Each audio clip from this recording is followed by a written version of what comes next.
Welcome to खोलो किताब। Last video में हमने हिंदी की वर्कशीट G13 और साइंस की वर्कशीट 3 ऑफ क्लास 7 की थी। लिंक इस डिस्क्रिप्शन में डाल दिया गया है।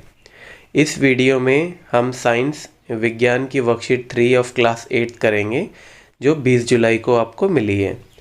अगर आप चैनल पे नए हैं तो इसको सब्सक्राइब कर दीजिए और वीडियो पसंद आए तो लाइक एंड शेयर ज़रूर करें। तो चलिए स्टार्ट करते हैं। पहले हम इंग्लिश मीडियम के स्टूडेंट्स के लिए करेंगे और उसके बाद वीडियो के सेकंड पार्ट में जो इसी में है उसके लिए हम हिंदी मीडियम के स्टूडेंट के लिए सॉल्व करेंगे।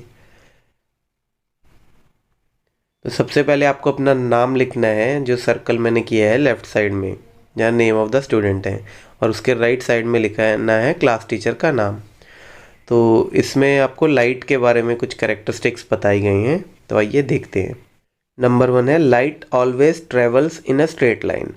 जो लाइट है वो हमेशा स्ट्रेट लाइन में ट्रेवल करती है। नंबर 2 है generally whenever light fall on an object it is reflected back, due to this our eye able to see the object। Light कहीं जब स्ट्रेट लाइन में ट्रेवल करती है तो अगर उसके सामने कोई ऑब्जेक्ट आता है तो वो वहाँ से उसको रिफ्लेक्ट बैक करता है लाइट को, जिस वजह से जो रिफ्लेक्टेड लाइट है जब वो हमारी आइज़ पर पड़ती है तो हमें ऑब्जेक्ट दिखती है। थर्ड पॉइंट है reflection of light can be defined as the phenomenon where an object throws back the light that falls on it. तो रिफ्लेक्शन ऑफ लाइट एक फिनोमिना है जिसमें जो ऑब्जेक्ट पे जो लाइट फॉल हो रही है उसको रिफ्लेक्ट बैक कर रहा है। A mirror is a polished और shiny surface that can reflect back light. Mirror क्या है? एक पॉलिश्ड और शाइनी सरफेस है जो लाइट को रिफ्लेक्ट बैक करता है। तो इस डायग्राम में दिखाया गया है इंसिडेंट रे। इंसिडेंट रे क्या है? वो लाइट है जो मिरर के ऊपर फॉल कर रही है, तो उसको बोलेंगे इंसिडेंट रे। अब वो जिस पॉइंट पे मिरर पे इम्पैक्ट कर रही है तो उस मिरर के 90 डिग्री पे एक वर्चुअल नॉर्मल लाइन हम ड्रॉ कर रहे हैं। जिस एंगल से इंसिडेंट रे पड़ रही है उसको बोलेंगे एंगल ऑफ इंसिडेंस, और वहाँ के बाद जब वो रिफ्लेक्ट बैक हो रही है लाइट तो उस एंगल को बोलेंगे एंगल ऑफ रिफ्लेक्शन। और angle of incidence and angle of reflections are always equal. फिर इसके बाद कुछ इमेज के बारे में करैक्टरिस्टिक्स बताई गई हैं, जैसे image which can be obtained on a screen is called real image and the image which can not be obtained on a screen is called virtual image. Real image वो image होती हैं जो screen पे obtain की जा सकती हैं, जैसे आपने फ़ोन में फ़ोटो क्लिक करी तो वो स्क्रीन के ऊपर होती हैं। वर्चुअल इमेज वो होती हैं जो स्क्रीन पे ऑब्टेन नहीं की जा सकती। इसका एग्जांपल है प्लेन मिरर में जो आप अपनी इमेज देखते हैं वो। फिर some characteristics of image formed by plane mirror. The image formed by a plane mirror is virtual and erect. जो प्लेन मिरर की इमेज है वो वर्चुअल बनेगी, उसको आप स्क्रीन पे ऑब्टेन नहीं कर सकती, और एरेक्ट बनती है। एरेक्ट मतलब वो सेम इन्वर्टेड नहीं बनती है, वो एरेक्ट ऐसे कैसे जैसे ऑब्जेक्ट जिस डायरेक्शन में खड़ी है आप उसी में दिखेगी। फिर सेकंड है it is of the same size as the object and is formed at the same distance as object is from the mirror. उस ऑब्जेक्ट जो मिरर में आप देख रहे हैं वो सेम साइज़ का ही दिखेगा और सेम डिस्टेंस पे ही दिखेगा।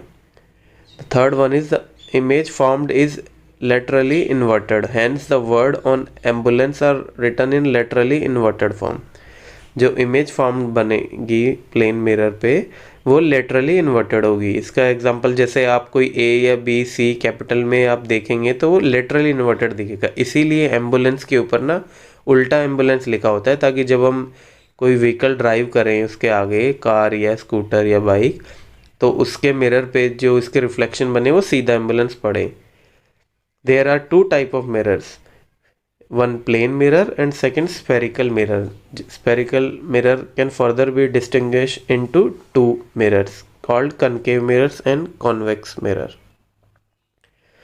तो कनकेव मिरर को याद कैसे करेंगे? जो जैसे कनकेव में केव आ रहा है तो थोड़ा सा डीपली एम्बेडेड है तो उसको बोलेंगे कनकेव मिरर, और कन्वेक्स मिरर कौन सा होगा? इसके अपोजिट, जिसमें आउटर रिफ्लेक्टिव होगी।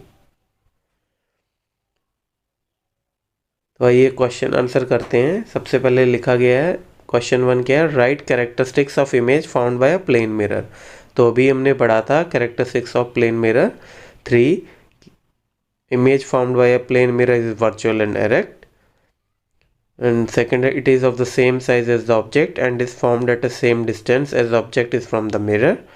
Third one is the image formed is laterally inverted, hence the word on ambulance are written in laterally inverted form. Question number 2 है, write any point of difference between real image and virtual image. तो image which can be obtained on a screen is called real image, and the image which cannot be obtained on a screen is called virtual image.